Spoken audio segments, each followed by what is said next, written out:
Hello guys, it's Smiley here and you're watching Coach SeeEl's YouTube channel.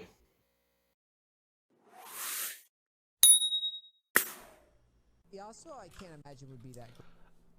I want to skip the live coaching because I think this is just. Is that this goofy phase rush? Okay, so I'll tell you when live coaching can be good. Does he only do live coaching or does he actually watch over the VOD? Okay, I mean he has some VODs here. Like, Yeah, I mean I thought Hidon was pretty solid. that was a good effort though. I mean, okay, if he's wondering why he's losing, if you won't shut the fuck up while the guy's trying to concentrate and play the game, and you're backseat gaming him, and you don't know what you're talking about, then of course it's gonna be bad, right? Backseat gaming, like live coaching, can be good for one specific reason that I can think of: breaking habits, and like changing perspective on the way they think about the game in the moment. So I'm not trying to flame. I've seen, and of course he's very well known, right? I don't want to get into beef with this guy. And I also don't want to say that his coaching is like useless, because it is useful for a lot of people, like for lower ranked people. But if you're trying to coach high elo, what systems are you implementing to teach him so they're replicable at the higher levels? How much detail are you going into? And when you're live coaching, what is the purpose behind live coaching? Let's hear a bit of his live coaching first. Well, the good news is you have red buff for it, so it's not like it's. Yeah, that's why I knew I would regen it. See, nothing he said so far is actually helpful, right? It's a good play. Okay, what does that do? Why is it a good play? Why is it a good play? What is the objective? What are the thought processes? What is he buying for? What is he basing for? Where is he hovering? Where's the enemy jungler? What are some habits that he should be implementing now? What are some things that he's doing right now that are wrong, possibly in the first 6 minutes, that he shouldn't be doing thought process wise? If you're live coaching a game, expect to lose that game. If you're live coaching a game, expect to lose the game, but expect to, in the moment, give direct feedback and possibly change the thought process in the moment, and give an insight, right, of how you would think about situations in the moment. What are you basing for? I was gonna say, I want you to like shove reset, but at the same time. Yeah. No, you cannot shove reset. You need to play for item. Does this make sense? So the problem with live coaching is most of it is just fucking backseat gaming. It's completely useless. Let's see what he talks about in the VOD review, because maybe this has some substance. First thing, oh, by the way, back here, it's taking a really long time to figure out that you need to get the fuck out of here and go over here. I thought we were coming this way. Yeah, I realized. you need to work with the bruisers though. Just Okay. bruisers are everything in this game. Fuck these guys. Well, why are bruises everything in this game? How are you retaking vision? You guys can never. The problem is your brain wasn't figuring out that this is never gonna work. Okay, why was his brain not figuring out that this would never work? What are replicable systems that you are bringing in, once again, to your player, to your client, so that he can go into next game and have the same thought process in every situation? How do you want to approach Dragon? How do you want to retake? Do you want to take as 4? How should your position be? Should it always be through topside, or is it better to go through bot? If you can't get mid prio, enemy team has, like, I don't even need to look at the game, right? Enemy team has inhib. Enemy team is ahead in the game. They have 3 drakes. This is soul, and you cannot hold mid prio. If you cannot hold mid prio, you need to be able to access through bot. You need to play through side. That's the thought process you need to have. So what I would say here is, I would say, okay, one person might want to flank. That person could be Lee Sin, right? Or if you want to play front to back and just try to push them out, then you should just play as a ball as 5. But generally speaking, I think Lee Sin should be looking to play behind the dragon, because he wants to be in a position to steal. But since you cannot communicate that, you should spam ping your team to come to you. That's what I'm saying.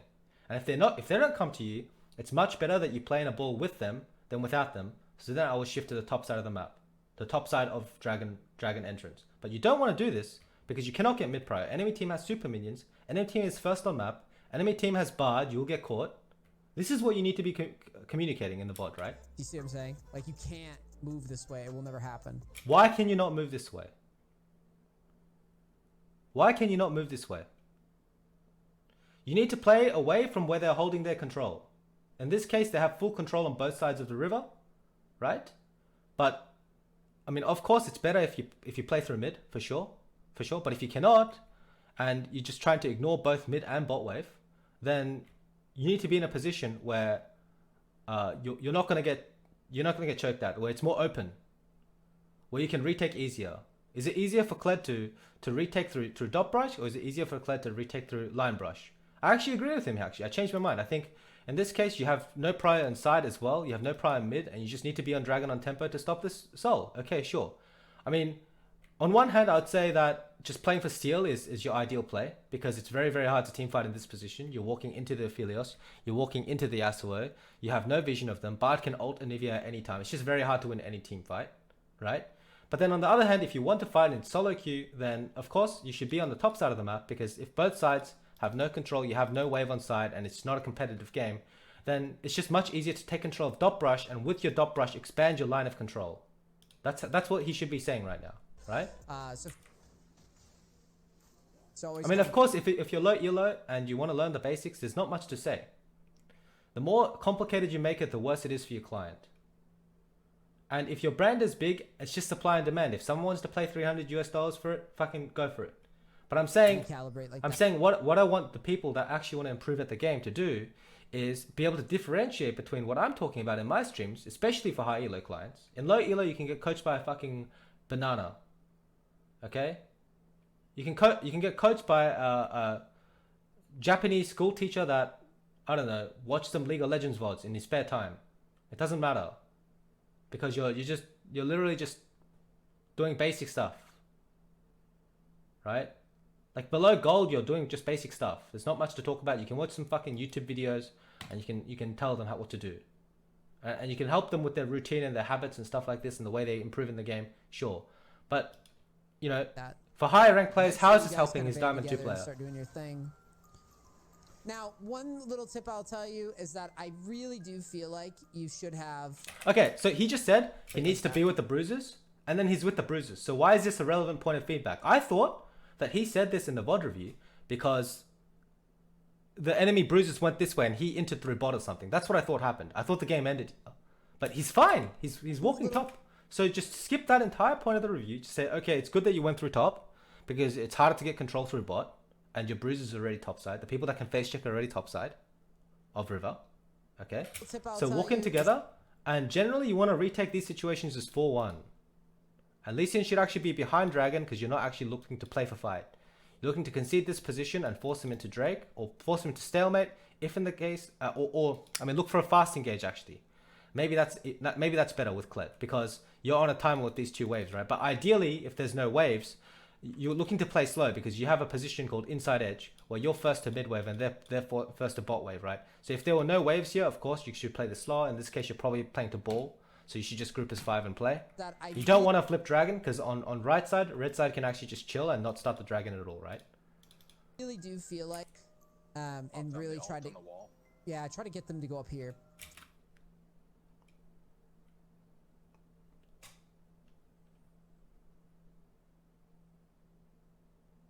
Why do you want to get it? Because they actually gave it to you for a second?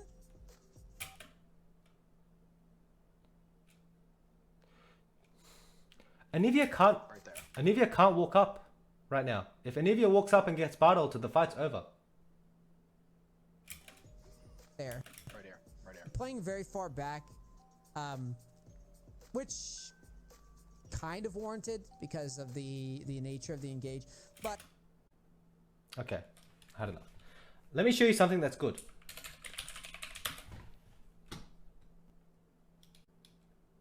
Okay, he has Glacial Augment right now, so that's something you're gonna have to be playing around. This is the VOD, very good. So how... First of all, big thumbs up, Vega V2, right? Already not live coaching. As I said, there are actual benefits to live coaching. There's a lot of studies. It was one of the first studies I actually read before going into coaching altogether. And it was the first, actually, okay, so I'll tell you the story behind this.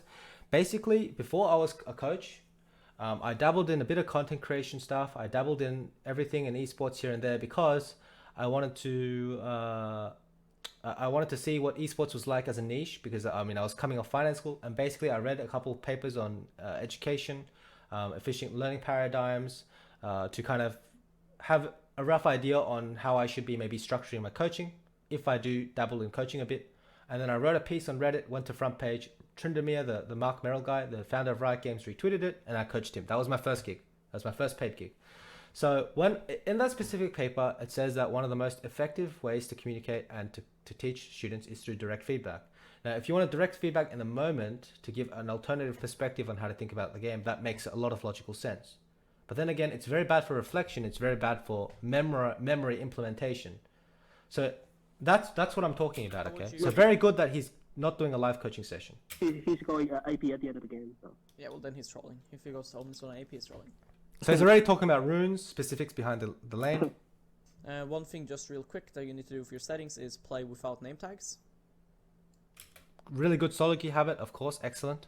Because it takes up space for no reason, and like the way you are as a human being, you start reading as soon as you see text, right? So right now you're reading this, you're reading this. Absolutely valid. Absolutely valid. Like just Thought about that. yeah, that is going here. I didn't even think about that. I just tell people to take off name tags to my high elo clients because, I mean, when I was coaching, is because most high elo clients are complete monkeys and they are really toxic, and they like to type and they memorize names. They think about how they're going to int them next time or how they're not going to try as hard. That's why I did it. This makes a lot more sense. Because then you can cover from invades here and from here. But it going here or covering in mid lane. It's important that you do what you did, and that is going here, because then you can cover from invades here and from here. But it is also important that you want to be covering where your teammates aren't covering. Does that make sense? So here, two of your teams are covering here. So you don't need to cover that line brush. That you're covering here. Yeah. So after going from to mid here, you pick level 1 more. Okay, let's see lane phase. You should be this eager to cast your Q. Like here, right? Yeah. Here you can look to deny him the CS if he doesn't want to. Yes, you should trade Q for Q. So here. Yep, you should be threatening every minion. Autoing now is incorrect. And then if they just take the Q, then you either throw the Q, or you posture and then you pivot to right side and take the minion. You should instead. But I mean, he should throw the Q anyway. I mean queuing or now just is incorrect, because you should instead look to queue him now. Excellent. That make sense? That's right. Because if he chooses to give up the CS, right, to dodge your Q, then he loses gold. Make sense? Oh, right. Yeah. Very standard. Very standard. Yep.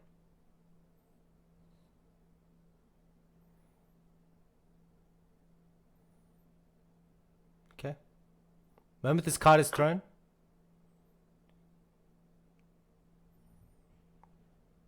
Respecting here is fine, but he should be playing on edge. To play around now. He's W. Mostly level 2 league gang, because it's TF. But what else do It's just like stay is the wave at in a where good I'm state staying for you right now. Pushing towards me. Is that good?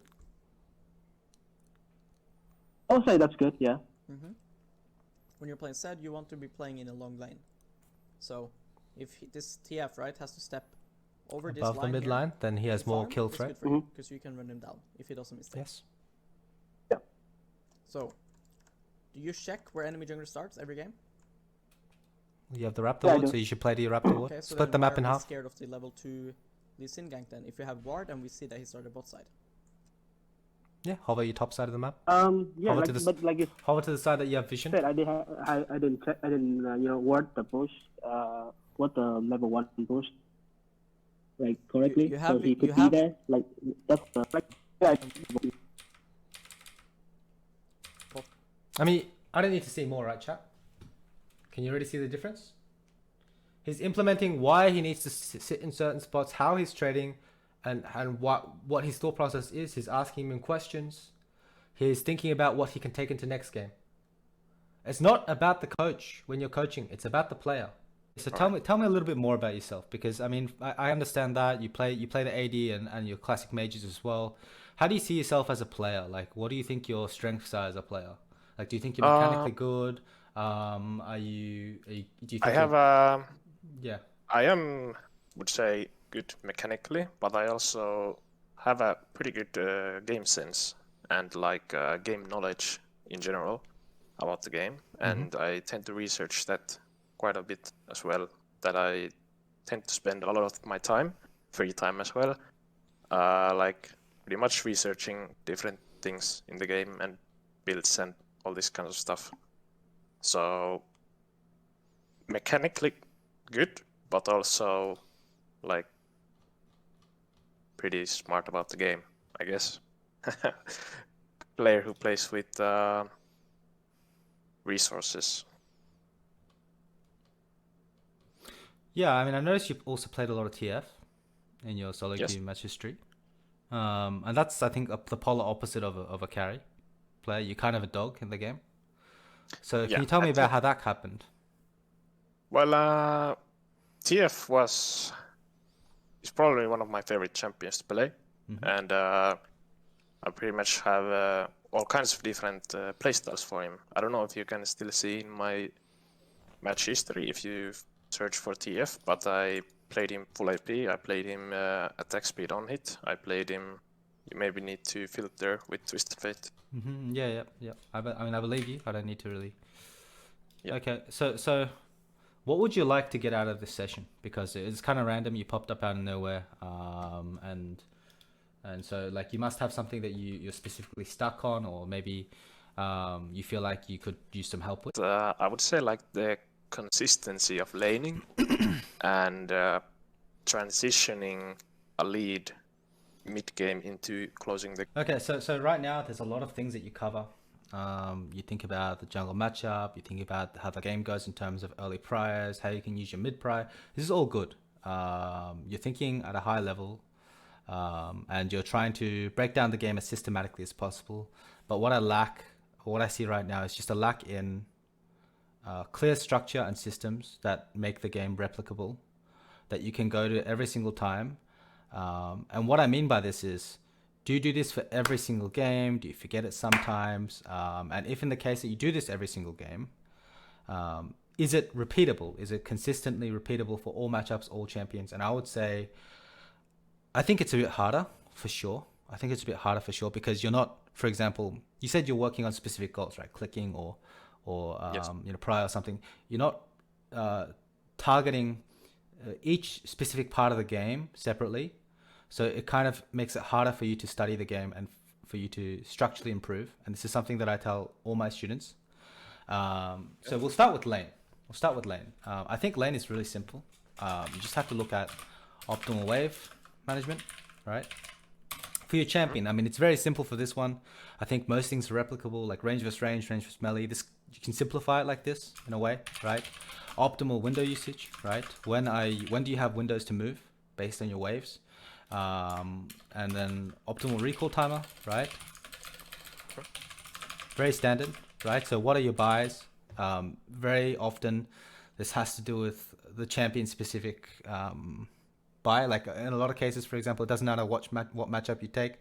Rise might want to buy tier, or you might want to buy double amp tome, or in some cases you might want to stay all the way to chapter. Who knows, right? Most cases you shouldn't, but optimal recall use timer, and then obviously optimal ward usage. I mean, I can simplify lane like this, and then there's one more thing. So these are your fundamentals. This should take 2 seconds for you to realize if you've messed up something fundamentally in a game, and you don't really have to think about every single lane matchup, every single lane matchup from top to bot to mid or whatever, because it does matter if you're doing set plays, and it does matter if you're moving around the map early. But I think for competitors specifically, it doesn't really happen, and in solo queue, it doesn't. I mean, aside from the specific set plays that we talked about, most of the time you have to be adaptive to the situation, and then you need to be able to isolate your lane to the other things that are happening in the game. So focus on yourself first. Like that's what I mean by your structure. Don't forget the jungle, whatever. Just focus on your 1v1, and then obviously depending on the enemy jungler, you will just change what you do here, right? Now there are specific instances. For example, if enemy team has Braum, like where you would stand, or if the enemy team has Jarvan, you would ward differently. But once again, it just comes down to your champion, right? And then the next thing is just matchup fundamentals, right? Matchup specifics. Now these things are all things that come down to the specific trading pattern, right? So what are the trading patterns? Sorry.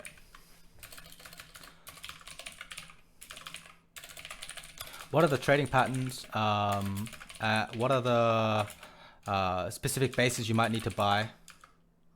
For example, once again, going back to Rise, it might be Merc Treads. I think Merc Treads dictates a lot of control made matchups.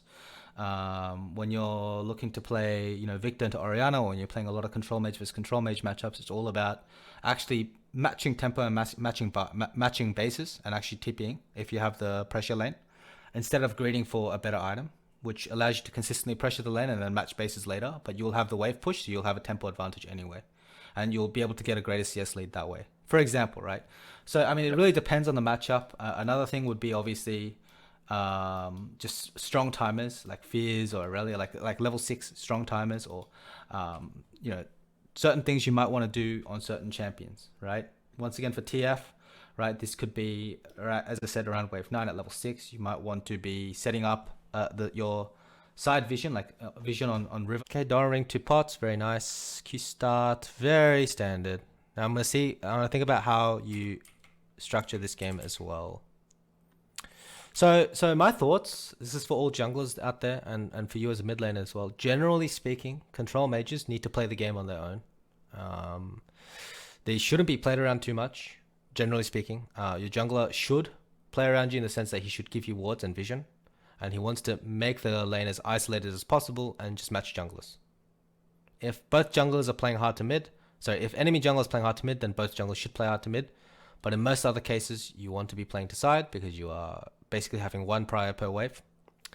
And there's just no losing trade unless you get hit by everything, which is very hard to do. Do you like taking Ghost in this game? I like Ghost versus champions that can't like trade back at me. You already made mistakes, but I'll talk about that in a second. I need to see enemy comp. Why do you last hit like this?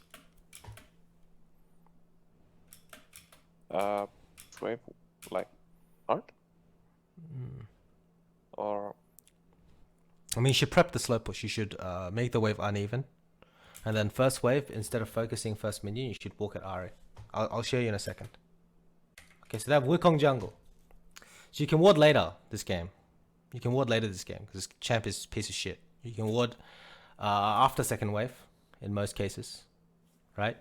3 camp clear on Wukong should take 2 minutes 46 seconds post 12.14. Okay. So pay attention to how you auto attack here. Okay. Give me your in-game net. Okay. Can you get in game? yeah. It's just type to me. Type to me. Oh.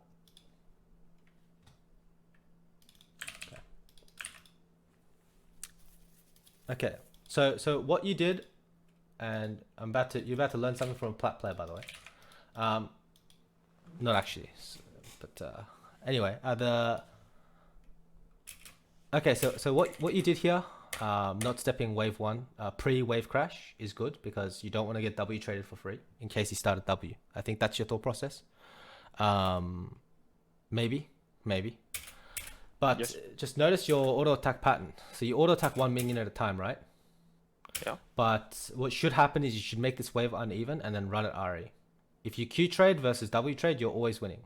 You're happy to trade down slightly because when she's lower, it's really hard for her to play the lane. But if you notice, what happens is you just hit one auto attack and you're not pressuring if you Q at all. Instead, what do you do? Well, I just try to... I mean, this is fine. So would you say I want to force the W? Here, I mean, you don't want to force the W in first wave. You want to make the wave meet in the middle, like standard, like now. But order the first minion twice and order the second minion once. And then order the casters and match order for order on the front minions.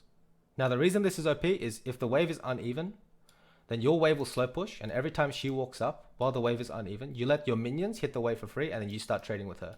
If she wants to match push and she doesn't want to get fucked, she has to start Q. But if, in the case that you fuck up, she can look for W cheese. So here, post this one minion, watch. You should already be posturing to fight for this minion here. you should already be stepping up to fight for this minion here. And these minions should be slightly higher HP. Well, this should be slightly lower, and this should be slightly, it should be the same, basically. And the first minion that died should be slightly higher. So here you should already be pushing to fight for this minion here, because she started Q. You cannot lose. You cannot lose level 1 trade, brother, even if she starts W. At least when the wave is neutral. If the wave was not neutral like before, like pre-wave meeting, of course, what you did was fine. But here, see, she gets the wave for free. You only get first stack of Q. Why? You don't need to. And then watch. Now your Q is down. She presses you off this minion because you have no cooldowns. Yep. It shouldn't look like this at all, okay? I'll show you what you should be doing. Like a mental battle, right? I'm not giving you W range, but I'm also not letting you just walk on the wave for free, right? And I'm kind of thinking about your Q at W start, right? Because you can proc electrocute. And the idea is I want to order the first minion as soon as possible. I mean, it's not going to be just 6 minions. We'll just get a feel for it. It's a very, very easy matchup. So you guys will get a feel for how this looks like, okay?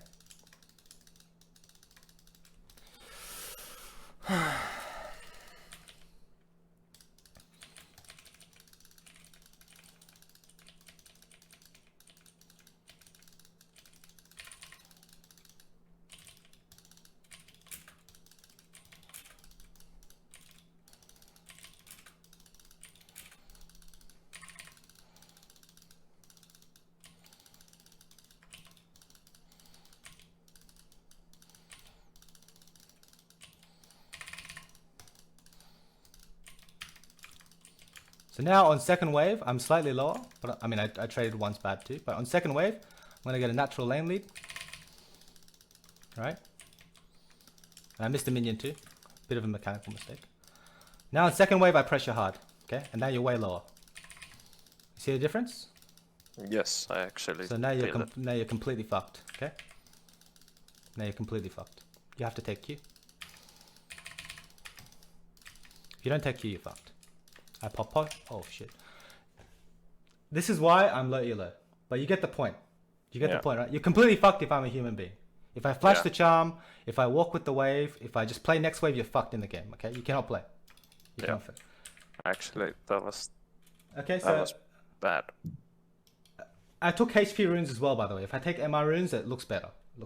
But the idea is that I'm able to. I have fucking carpal tunnel. I'm old. I'm a coach. Like I'm not gonna be able to. But I can still present it. That's why I think solo queue rank also matters, because you get a feel for damage too. But if you see the difference in your level 1 minion setup, this is night and day, and you got zoned off 1 minion already.